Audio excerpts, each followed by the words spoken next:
ganun kaan. Okay, so dapat ito na ganito. Naririto ngayon tayo sa Ihawan. Arnel's Ihawan. Yan.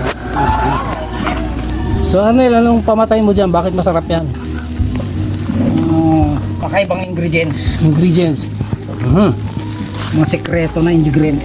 Sikreto ng ingredients, yeah. Wow, parang ang sarap po, nangingintab pa. Kita mo naman yung design niya, yung punasan niya, yung brush niya. Pre, 2 buwan na sa ano yan, sa freezer. Nung hindi ako matuloy-tuloy. Kapit na kapit na yung lasa nito. Oo. Hindi ako So matuloy-tuloy. yun ang sikreto pag masarap. Sabi nga sa tropa kagabi. Kaya daw masarap. Ano eh, nagiinom kami, sabi ko, hindi ako pwedeng papakalasin. Baka hindi na ako matuloy. Baka taglay na ako ng tropa maatag. Dati may katrip tayo, ano? Ang tawag sa kanya, adjuster.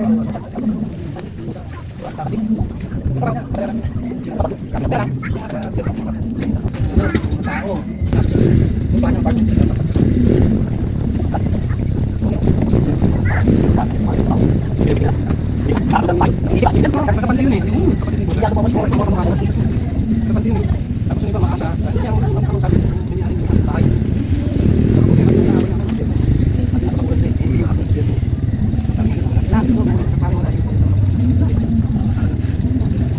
Sinabi tayo lang pasahod ng mura pa. May kumain tayo.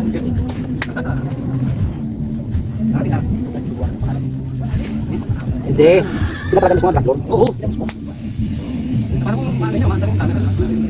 Kaya ano, iyan yun. Pamaan tayo kanina eh. May post mo, lari tayo dyan. Kaya ako di ako i-share ng mga ganyan eh. Problema yan. Sa pag-ihaw tapos. Para pag ano, may narili kang motor. Natutuwa ako sa iyo eh. Wala, nakatambak ka ano lang dun. Kaya lang, baka saan mo dalhin yung KR. Baka saan mo dalhin. Wala, nakasuot ito eh. Matawa lang. Kaya nakatambak. Pawiin mo, sabi, hindi. Wala pa naman lisensya yan.